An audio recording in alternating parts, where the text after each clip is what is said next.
I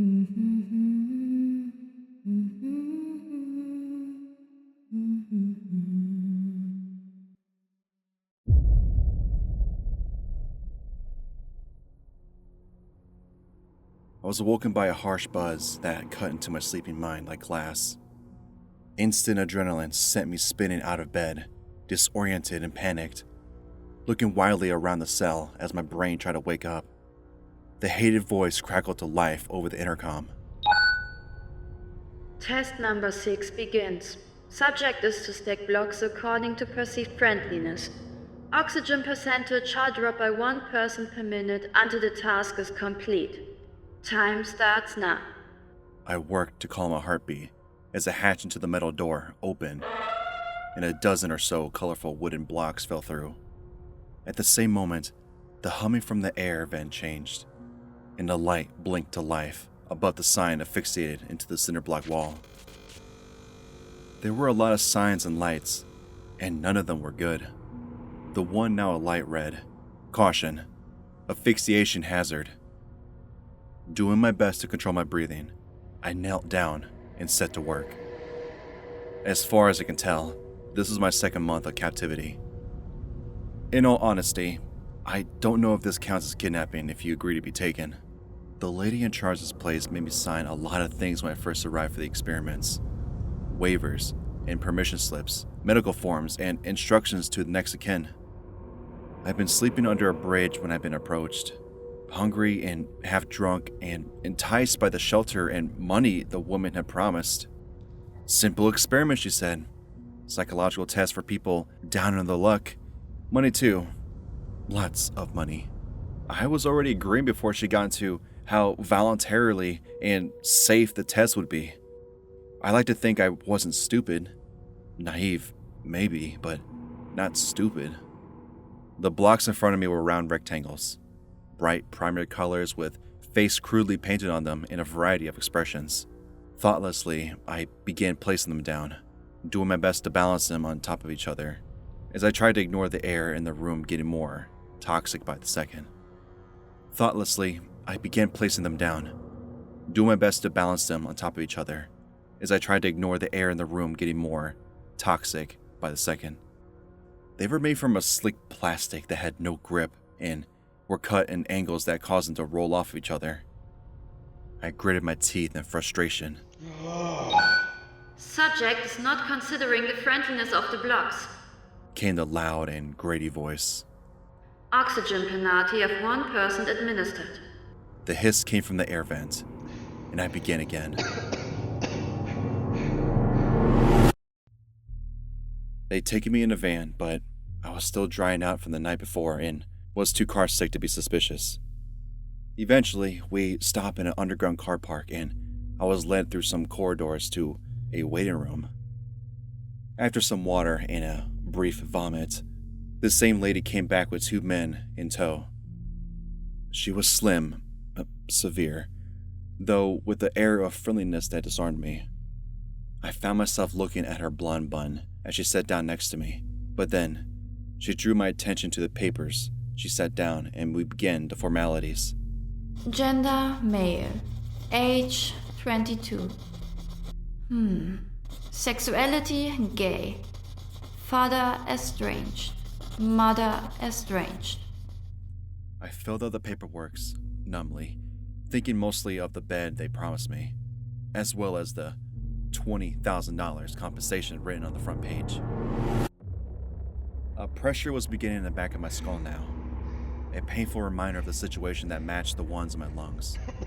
I ignored both and focused on the shapes in front of me, doing my best to organize the faces in some kind of scale of friendliness.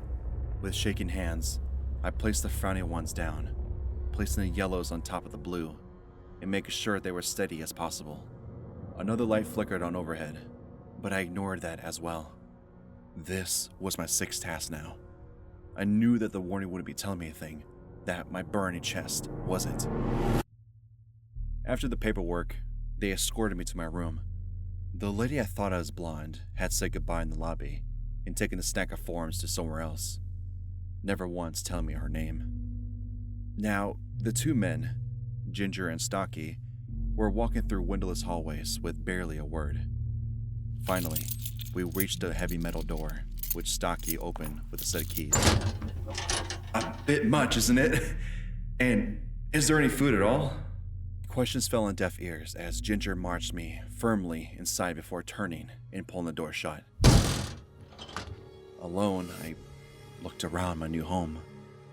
Finally, staring at the 6x8 foot cell, panic set in, and I turned and began hammering on the door, screaming for anyone to come and let me out, that I made a mistake and wanted to leave. After some minutes, the speaker above me cracked to life with an ear-splintering buzz, and Blonde's voice snapped around my cell.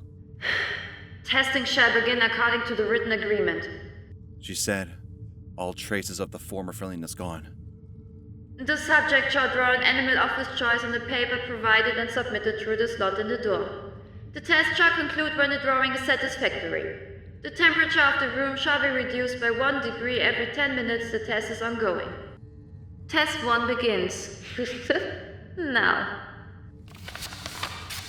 A pad of paper and some pencils have fallen through the slot in the door as she finished, but I barely noticed. I began banging on the door again, yelling, pulling the blanket and pillow off my cot, and throwing them about my room. I was shivering by the time I calmed down. The room noticeably cold. A light had flickered on over one of the signs posted near the ceiling of my cell. Low temperature, protective clothing advised. My breath was visible by the time I finished my first drawing, and I could barely hold the pencil when I pushed one through the door. That seemed to satisfy them.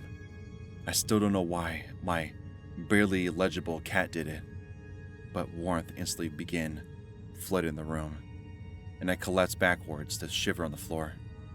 I soon learned that there was no negotiation, no quarter with these people. I either obey or I suffered. I was choking. The fatigued air that dragged into my lungs felt like fire. Fighting down the urge to cough, I placed the penultimate block on my precarious stack, praying to God I didn't believe that it wouldn't fall. Another sign glowing above me. No oxygen in room when light is on. I knew it literally couldn't be true, but the blackness creeping at the edge of my vision told me it was close. There were many signs around the room, each telling me some danger of electricity or temperature or chemical, and nearly all of them had been alight at some point during my stay with these sick fucks. The tower was done. The green block grinning up at me from the top of the stack. I collapsed back, bile rising in my throat as my thoughts grew hazy. A loud clunk came from the vent, and a speaker squawked to life as I slipped into unconsciousness, the words slipping off my darkened mind.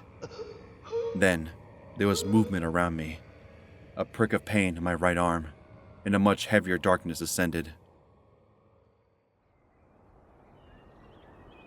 I awoke back under my bridge, almost as if I had never left.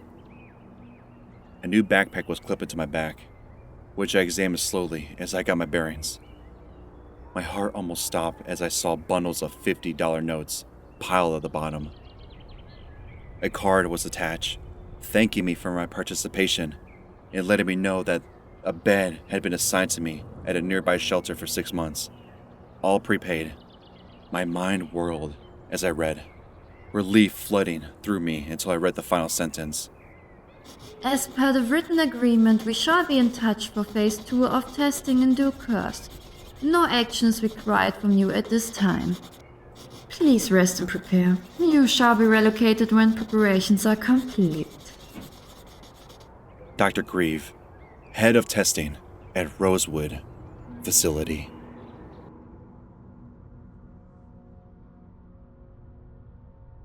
Good night, farewell, and remember, don't get lost in the dark.